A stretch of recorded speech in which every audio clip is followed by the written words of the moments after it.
Eu sou a Marcela Bello, embaixatriz do Palco 2, e agora a gente vai apresentar o painel 1, Crédito em Transformação, o novo consignado privado e as necessidades de ser ágil, adaptável em um mercado dinâmico.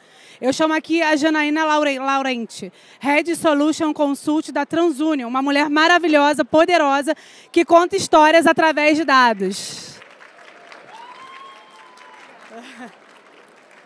Com ela, Flávio Scheiter, Head de Crédito e Motores de Decisão da Creditas. Senso de humor é uma das melhores ferramentas de trabalho que existe. Eu amei essa sua frase.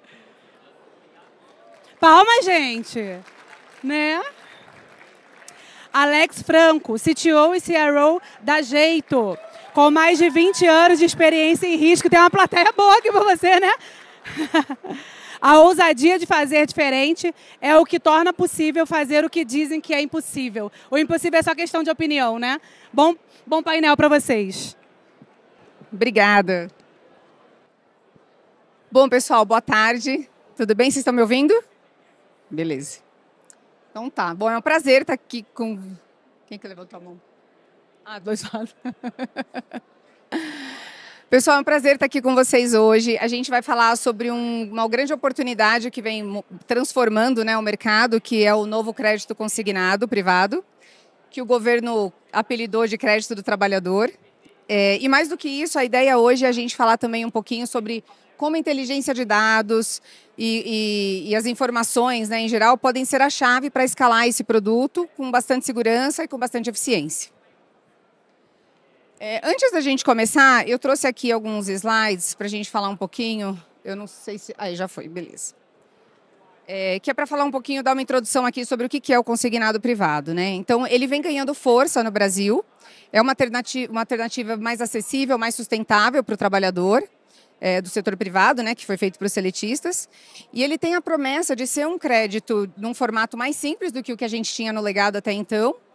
Ele surge com o avanço da digitalização, então ele tem um potencial de gerar e movimentar bilhões, que é o que a gente já, inclusive, vem vendo. Eu vou mostrar um pouquinho para vocês. E ele permite que o trabalhador troque as dívidas mais caras por dívidas mais em conta, né? Então, com taxas menores. E com isso tendo menor risco e mais previsibilidade. Assim, na minha visão e de outros especialistas, pessoas com quem eu conversei no mercado, é uma oportunidade real de fazer uma democratização do crédito e acesso ao crédito, né? Há muitos trabalhadores que hoje não têm esse acesso. Então, para começar a conversa, eu queria esclarecer um pouquinho aqui, até elucidar para o público, por que é o novo consignado privado que a gente vem falando. Já que assim, o consignado já existia, ele é uma modalidade de crédito com garantia, em que as parcelas do empréstimo, elas são descontadas diretamente da folha do trabalhador ou do benefício, no caso do público, e isso implica em taxas mais baixas, como eu falei, oferece prazos mais longos, especialmente quando a gente compara com outros produtos de crédito. E o privado, ele dá a possibilidade do funcionário seletista usar até 35%, comprometer 35% do seu salário líquido todos os meses. E por que a gente fala que ele é novo, né? Todo mundo já conhece aqui o consignado, né? Na verdade, o consignado, ele iniciou no Brasil na década de 60, e assim, ele era só para servidores federais. Essa lei só veio a ser regulamentada nos anos 90. E foi um pouco tempo depois que apareceu o consignado privado, que foi em 2003. E de lá para cá, que foi através da lei do consignado, e de lá para cá, o que mudou, né? Assim, era muito difícil para as empresas, e os meus colegas aqui, a gente vai falar um pouquinho sobre isso. Era muito difícil para as empresas fazer esse convênio, né? Dependia do RH das empresas, o banco tinha que conseguir esse convênio, tinha um processo super burocrático, tinha que fazer implementação. E aí o que acontecia? Os bancos acabavam decidindo operar principalmente nas empresas maiores, parceiros, empresas já com reputação conhecida no mercado, turnover principalmente conhecido. Então, você não conseguia ampliar tanto o crédito para todo mundo. Então, por exemplo, uma MEI, ou né, o cara da padaria, né, os funcionários, eles não teriam acesso. Eles eram assalariados, mas eles não conseguiam ter acesso a esse crédito da mesma forma. Então, existia aí uma dificuldade, uma burocracia, e isso acabava deixando mais difícil o negócio. Então, o novo consignado surge, né, desde o ano passado o governo veio falando e começou esse ano. Ele foi através de uma MP que alterou a lei do consignado, aquela de 2003 que eu comentei. e já nasceu via o aplicativo da carteira de trabalho. Então, ele já nasceu de forma digital, com uma promessa de ser um processo mais simples. Depois a gente vai falar um pouquinho sobre essa promessa do porquê que seria mais simples e como de fato está acontecendo. Mas isso traz, de fato, uma possibilidade real de alcance de todos os empregados CLTs do Brasil, que são 47 milhões que a gente tem. Então, assim, isso inclui os funcionários da MEI, como eu comentei, os empregados domésticos, por exemplo, e outros trabalhadores que até então não tinham acesso ao crédito. Então, contando um pouquinho aqui para vocês, eu montei esse gráfico, que foi a evolução do saldo, né? Então, quando o programa começou, ele foi lançado em 3 fases, né? E assim que eles definiram, né? O governo definiu. Então, a primeira fase, vamos ver se passa aqui, ó. A primeira fase foi ali em 21 de março, que foi, como eu comentei, através da carteira de trabalho digital. Então, até no primeiro dia, foi uma sexta-feira, acho que bastante gente que está trabalhando com isso lembra bem desse dia fatídico. Teve, assim, muitas simulações nos sites, muitas propostas. Acho que muita gente, até por curiosidade, entrou ali. Eu, por exemplo, entrei, fui fazer lá algumas simulações. Acho que muita gente fez isso. Essa foi a primeira fase.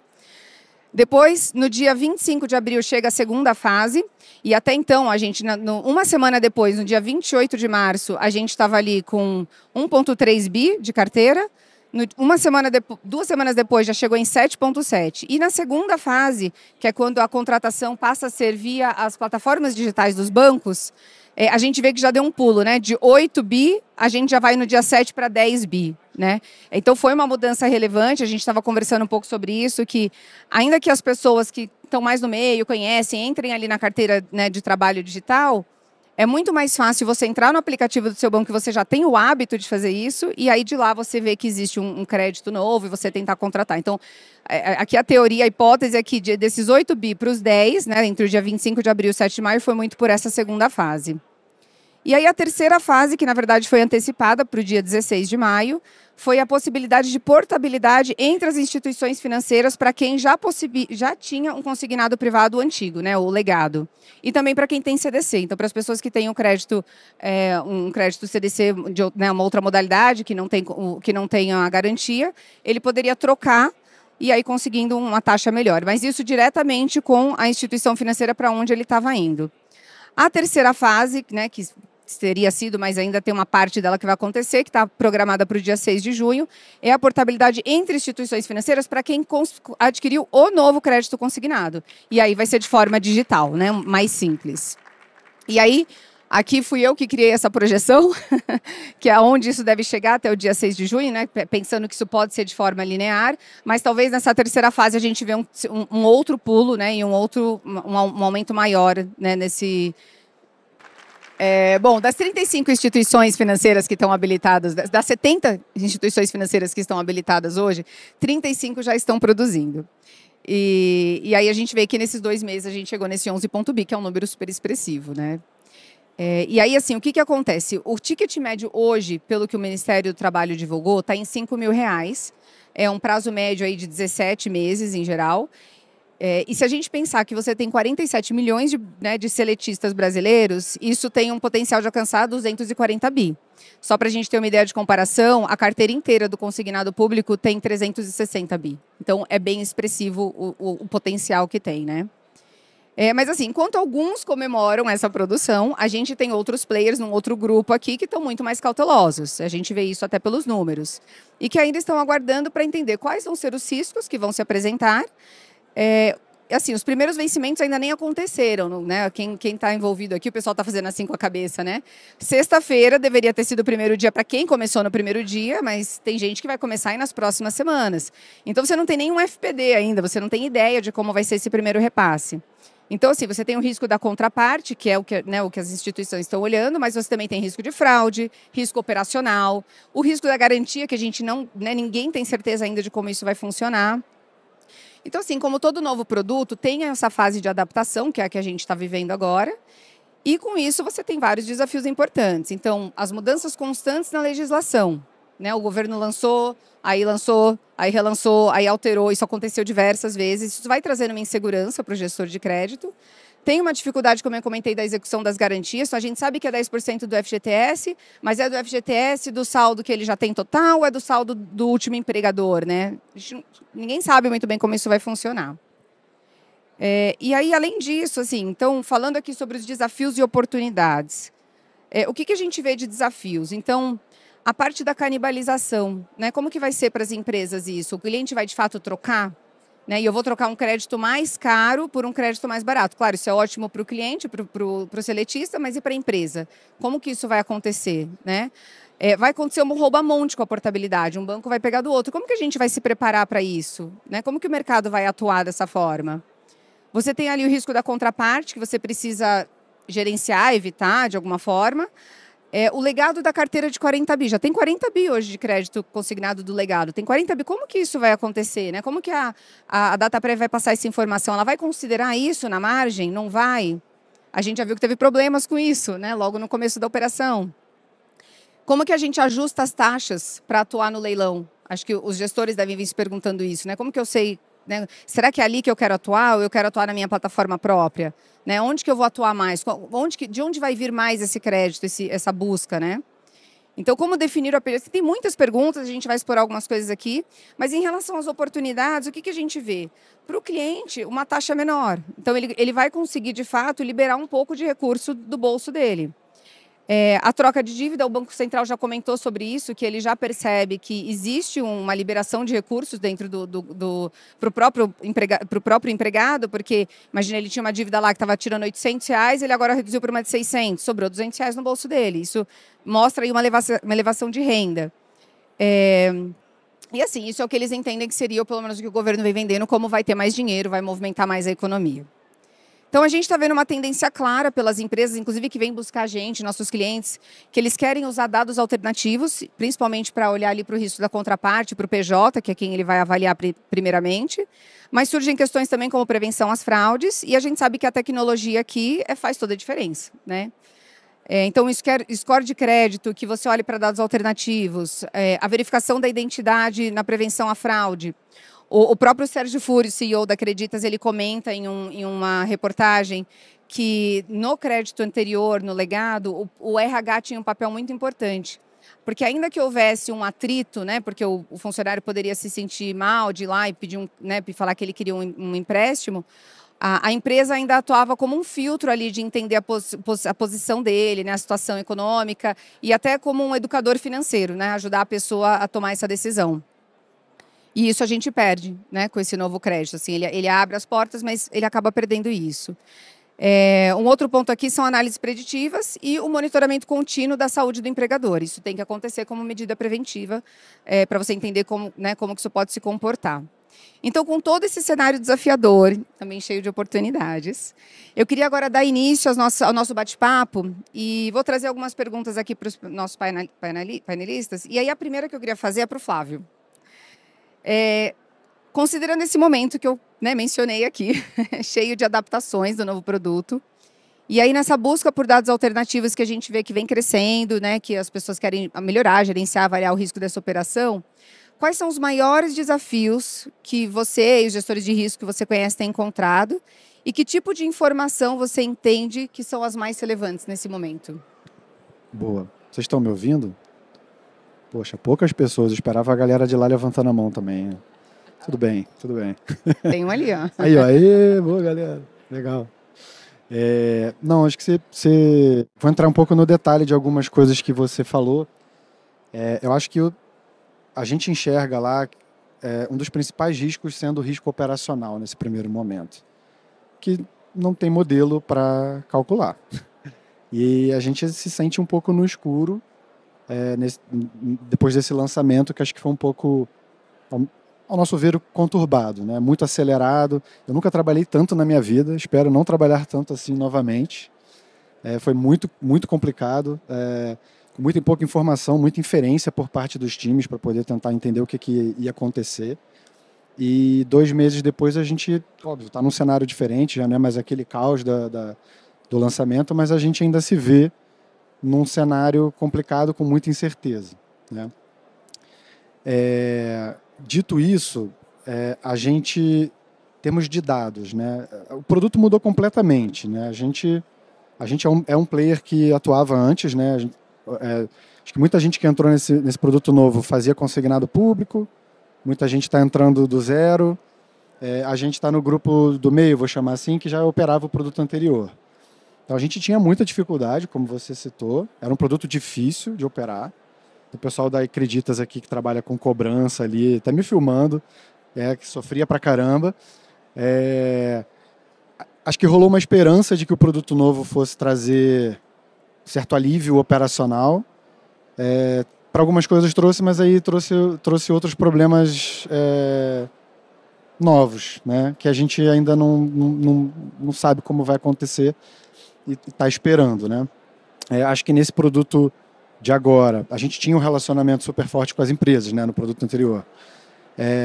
A gente Acreditas aposta ainda nisso, fomos defensores desse papel das empresas, dos RHs, com as pessoas, com os clientes, inclusive lá pleiteando isso com o governo. O produto lançou como lançou, hoje a gente continua defendendo, a gente continua atuando com as empresas. Estamos tentando adaptar a forma de trabalhar com elas nesse produto de agora. Então a gente precisa de muito dado dessas empresas, por isso estamos focando ainda nas empresas que a gente conhecia da nossa carteira. Acho que o papel, né, o risco da empresa hoje cresceu em relação ao que a gente tinha antes, né? E um dado que parece fazer muita falta, que não é confiável ainda, são os dados oficiais, né, que a gente enxerga que deveria estar recebendo algo mais redondo do produto, né? A gente teve, inclusive, um período de receber margens erradas. A margem está na lei, né, a margem. Então, assim, eu acho que os dados pessoais, de dados empregatícios, com esses dados das empresas, é onde a gente tem olhado mais, enxerga o risco de crédito, mas nada chega aos pés do risco operacional que a gente está mais preocupado no momento. E pensar que você recebeu a margem errada, assim, é um impacto muito profundo e você invalida completamente toda a sua análise de risco, né? Vamos ver ainda o que vai acontecer com esses casos que a margem veio errada. A gente ainda não sabe. Vai ter algum tipo de compensação? Acredito que não. Vai ser um problema único, exclusivamente nosso, que não foi gerado por nós. Então tem questões, essas questões operacionais estão bem complexas. E aí acho que o papel do dado confiável e com qualidade é fundamental. E acho que o produto precisa bastante ainda para chegar lá. E aí que vocês estão focando nesse momento? Em olhar bem para os dados que vocês têm disponíveis? Com o que temos, precisamos trabalhar muito em limpeza, em organização, em modelos que contornem as dificuldades que a gente enxerga. Acho que é um caminho, não é o ideal. Acho que o ideal é você ter confiança no dado bruto, redondo, perfeito, né? Que vem. A gente está lidando com um dinheiro de 47 possíveis milhões de brasileiros, né? Então, você ter um produto que está quadrado, não deveria talvez ter sido lançado dessa forma, né? Então, acho que tem o jeito da gente trabalhar o dado, óbvio, e ter guardrails, etc., em política. Mas acho que existe uma oportunidade também importante de esperar dados de melhor qualidade, dados melhores vindo do produto mesmo, da plataforma. Legal, vamos ter que aguardar um pouquinho, né? Essa estabilização. Alex, quer fazer algum comentário sobre esse ponto? Na verdade, acho que só... Boa tarde, pessoal, primeiramente. Na verdade, só reforçar um pouquinho, acho que o que o Flávio trouxe, né? Eu acho que, diferente daquilo que a gente sempre acostumou a olhar no mercado até hoje, a análise não é puramente uma análise de crédito. Ela, nesse momento, ela é uma análise sistêmica, porque você tem uma questão operacional que entra na equação como nunca. A gente não tem a certeza, até pelo risco regulatório aqui, do que vai ser a mudança que a gente vai ter daqui a 15 dias, daqui a 30 dias. A única certeza que a gente tem olhando para o passado é de que a regulamentação vai passar por mudanças.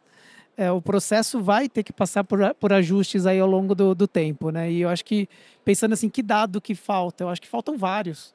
Acho que faltam dados de forma organizada, você poder realmente, no momento que vai fazer um leilão, como é esse modelo, a gente poder realmente ter a transparência de como cada um dos players está trabalhando. Você mesmo trouxe, né, a questão dos 40 milhões, como que ele entra dentro dessa equação. Então, não querendo estender muito, mas trazendo um ponto que eu acho que é muito importante, para quem é gestor de risco de crédito hoje, é entender que a gente ainda está num momento de risco assimétrico.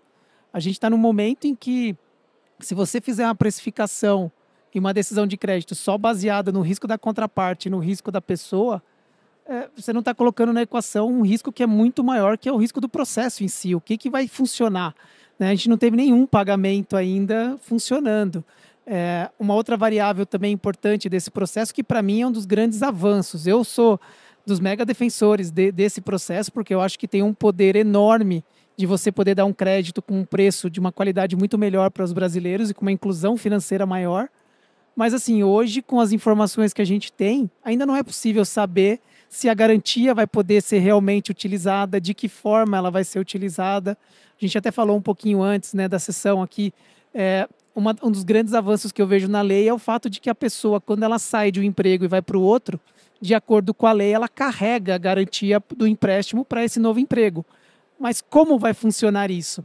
Você ainda não sabe.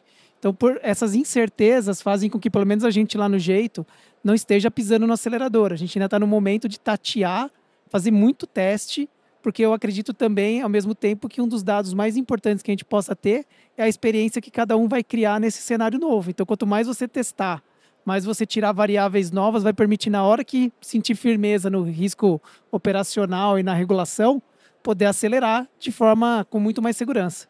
Então, nesse primeiro momento, testar a água ali, colocar o pé para ver como é que tá, para ver se ela não está queimando ainda, né? E depois entrar com calma. Legal, obrigada. Ô, Alex, aí falando até um pouquinho sobre o que você comentou aqui, né, desses desafios, a Jeito, ela adquiriu a Pila, né, que é uma fintech que já estava focada em crédito consignado privado, e foi assim que vocês alavancaram essa operação. Como que tem sido essa integração entre os contratos do legado e o novo consignado? E que tipos de desafios, né, nesses 2 meses vocês já superaram? E o que vocês aprenderam nesses 2 meses? Se você puder comentar um pouquinho para a gente. Legal. Assim, a aquisição, até para explicar para o pessoal, né, na verdade, o ano passado a gente lá no Jeito ainda trabalhava somente com crédito clean. E olhando para esse movimento da regulação, a gente falou estrategicamente, precisamos estar no jogo. O jogo é importante.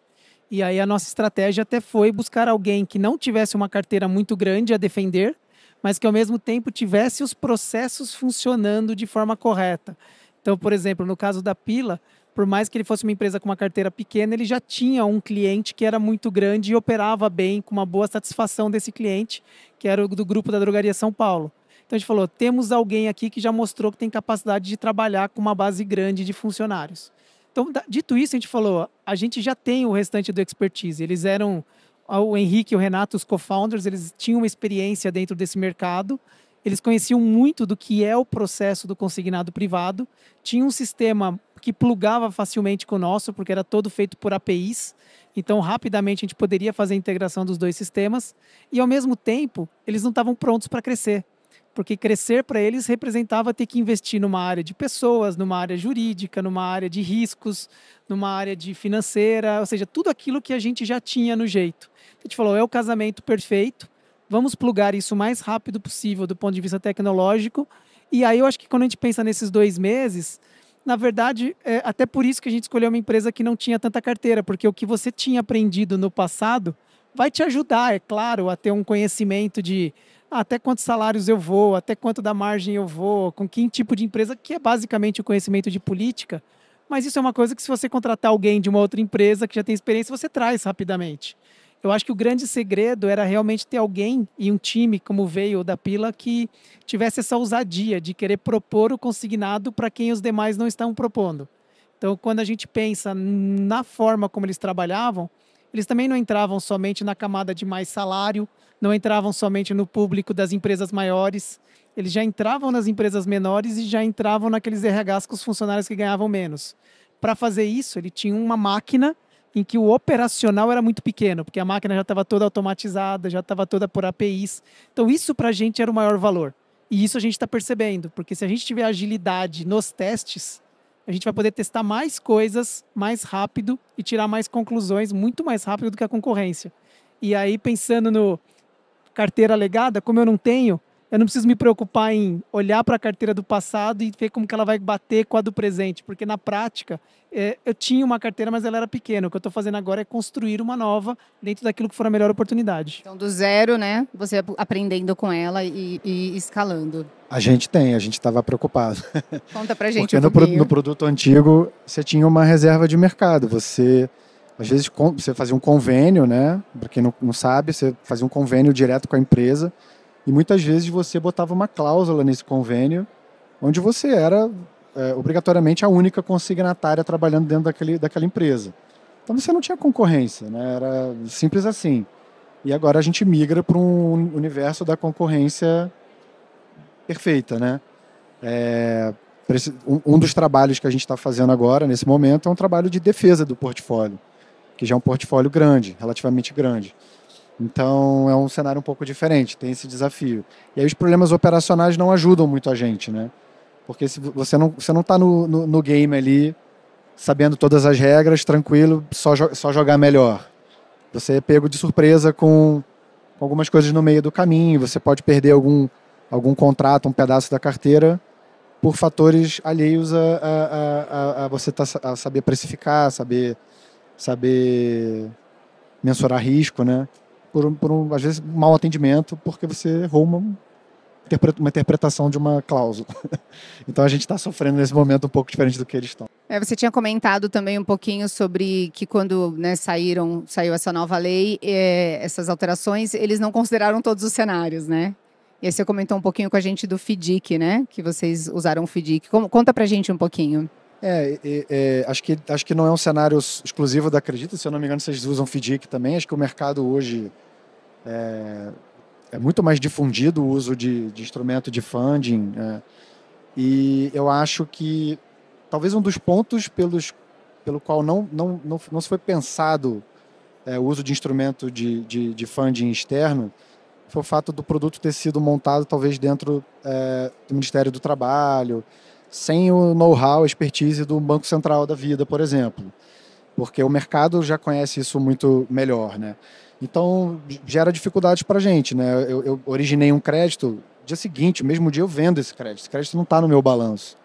Então, todo esse mecanismo de top-ups, né? Fazer outras operações, mecanismo de renegociação, mecanismo de portabilidade, tudo isso tem um player diferente, tem um movimento talvez um movimento de recompra. Então tem um operacional que ainda é um pouco desconhecido, que aí temos que conversar com esse outro stakeholder, né? Então acho que foi algo que também não foi muito pensado e é mais um dos desafios vários que temos pela frente. Vocês têm que contornar, né? Mais um desafio. Mas é legal, assim fica mais legal. Legal. Ô Flávio, vocês são usuário da plataforma da TransUnion, né, de decisão. E a gente sabe que nessa corrida para conseguir os novos contratos, que para vocês vocês nem estão correndo tão rápido como vocês mencionaram, né? Mas quem sair na frente entende que tem uma vantagem, né? E aí as ferramentas, os dados são peça-chave. Quais são os benefícios, na sua opinião, de se ter uma plataforma robusta e que já esteja com acesso integrado aos dados? Como você acha que isso ajuda nesse momento? Vou usar. Sumiu? Alô? Voltou. Tinha dado Vou usar aí dois pedaços da sua frase que você usou em lugares diferentes, eu vou juntar. Eu acho que a gente sai na frente. Então, a gente lá no primeiro dia estava operando, estava com esteira construída no crivo, com regra já, com tudo muito pronto. Então, a gente acelerou nesse sentido, para não perder tempo de testar e tal, como o Alex falou aqui do cenário da Jeito também. Mas a gente não está, de fato, acelerando na originação. Né? Quanto maior o cavalo, maior a queda, né? O ditado popular. A gente entende que todo esse cenário que já falamos aqui não faz muito sentido a gente avançar, por exemplo, no mar aberto. Temos uma base de empresas conhecidas, que temos relacionamento, temos contato com o RH da empresa.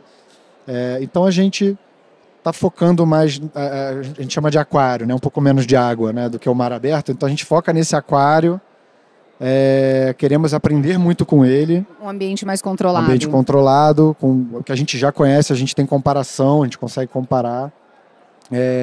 mas já operando num sistema, numa esteira completamente nova, que a gente fez muito mais rápido do que a gente fazia antigamente, do que os outros produtos que a gente tem, que são produtos construídos há 7, 8 anos atrás. Então a gente conseguiu fazer uma implantação super rápida. Então, o motor ajuda muito a gente nisso, né? A gente mexe em parâmetro muito fácil. E aí eu acho que uma das grandes vantagens também é a gente poder colocar uma gama de dados diferentes, que foi... O produto mudou, né? A gente precisou botar um viés de análise PJ muito mais forte do que a gente tinha antes. Antes eu analisava PJ no onboarding, depois monitorava, acompanhava de perto e tal, mas a análise profunda era no onboarding. Agora eu posso, preparando para o mar aberto, eu posso ter dezenas, centenas, milhares de empresas novas todos os dias. Então acho que esse é o que a gente tem feito e visto as vantagens de estar num motor para poder ter conseguido fazer isso rápido e com confiabilidade, sabe?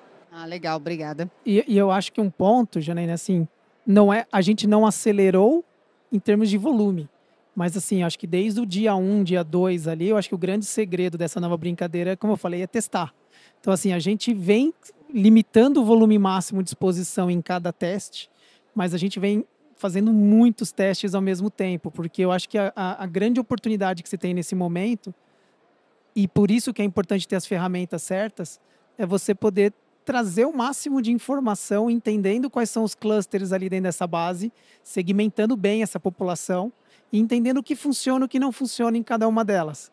A hora que o risco operacional, o risco do processo diminuir, você pode acelerar, porque você já vai ter aprendido um pouquinho em cada lugar. E ao meu ver, ferramentas como plataforma, dados, analytics de forma integrada vai ser chave nesse processo. Eu diria que os fundamentos do risco ele não muda, mas as variáveis que você vai utilizar, provavelmente a gente nem sabe quais são elas ainda dentro desse processo. Porque eu acho que tem tanta oportunidade, tanta população que estava sem acesso a um crédito de qualidade que passa a poder ter acesso.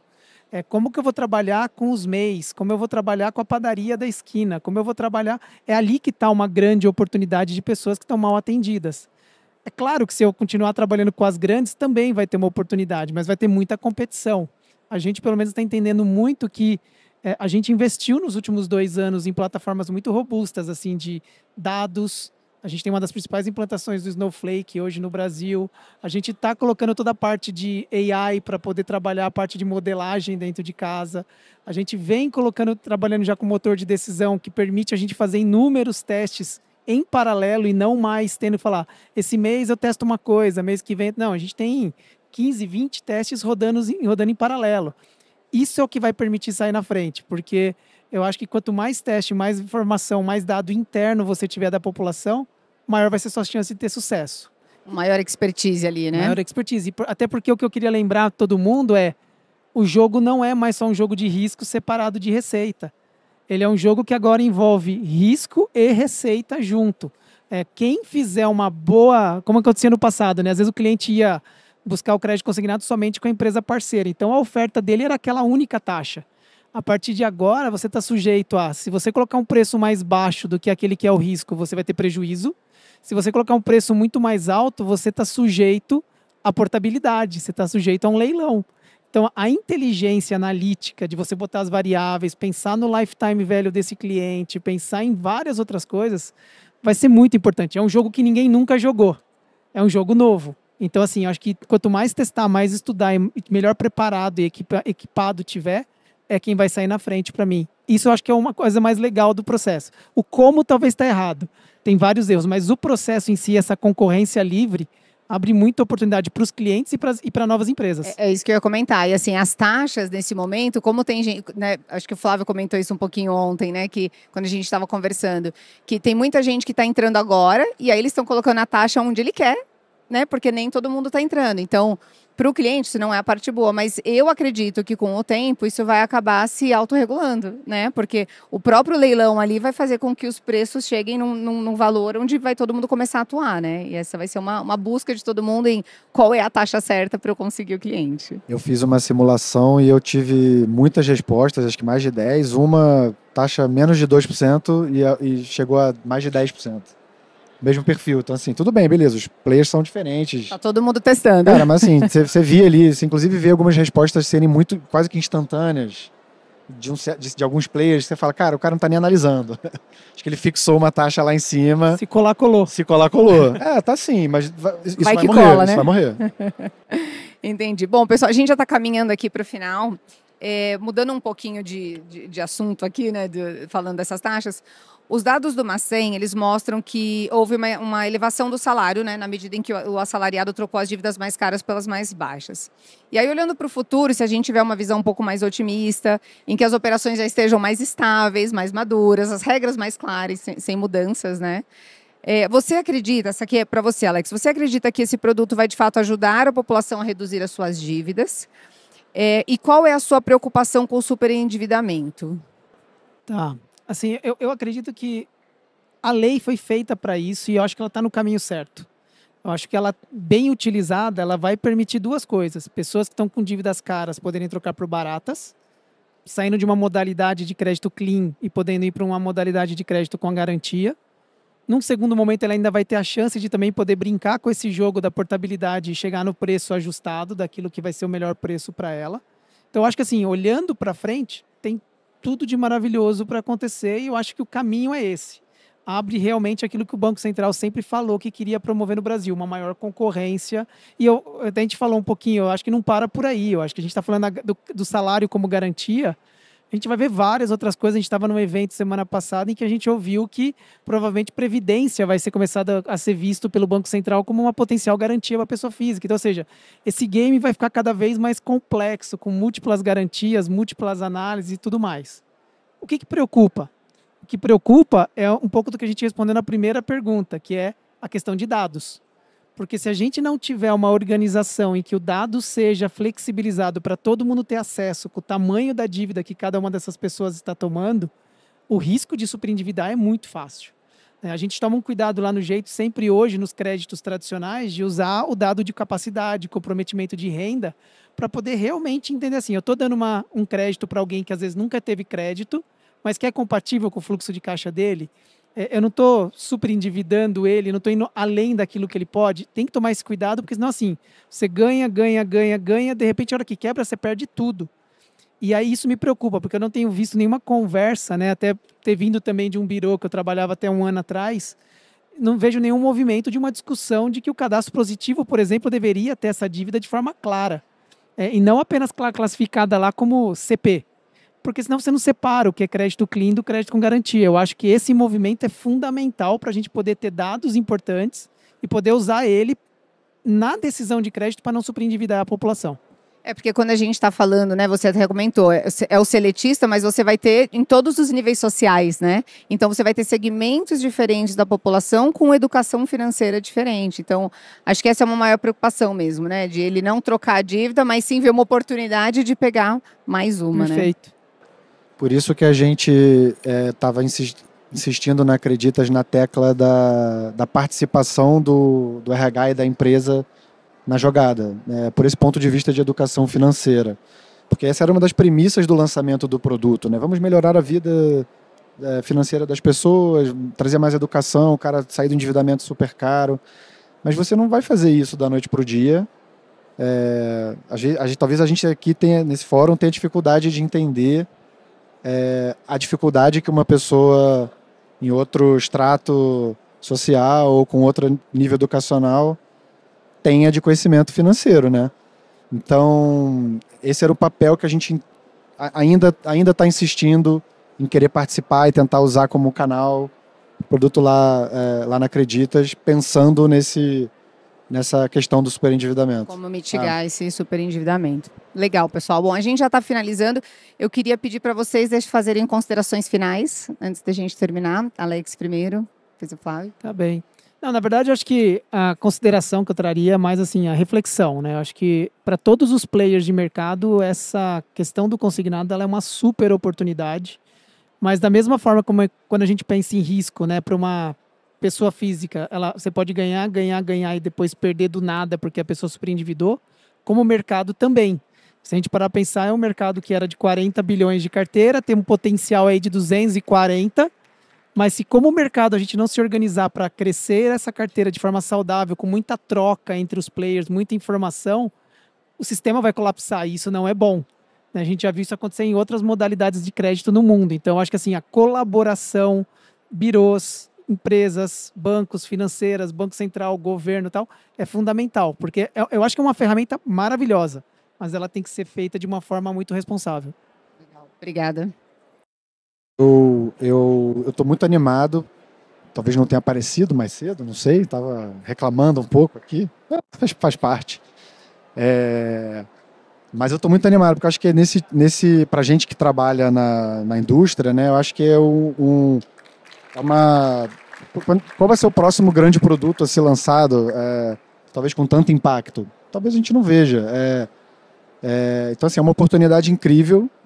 Dá problema, beleza, a gente sabe, mas é do problema que a gente aprende, a gente vai crescer, acho que você acaba consolidando melhor o conhecimento até quando você dá de cara na parede, na construção das coisas, né?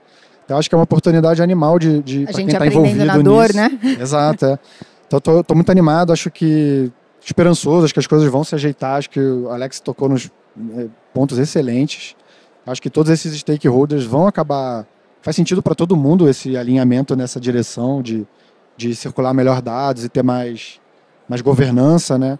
Então, eu acho que meu recado é esse, assim, quem não trabalha com isso, quiser fazer uma mudança, acho que vale a pena, porque é super interessante, um produto que você pilota, acho que super legal ali, risco, retorno, então acho que é um cenário muito bacana para o Brasil e acho que é legal a gente estar tendo a oportunidade de viver isso. Legal, muito obrigada. Bom, queria agradecer a participação de vocês dois aqui nesse painel, agradecer o pessoal que está aqui também. Eu espero que na nossa próxima conversa já esteja tudo mais estável e a gente esteja falando sobre outros desafios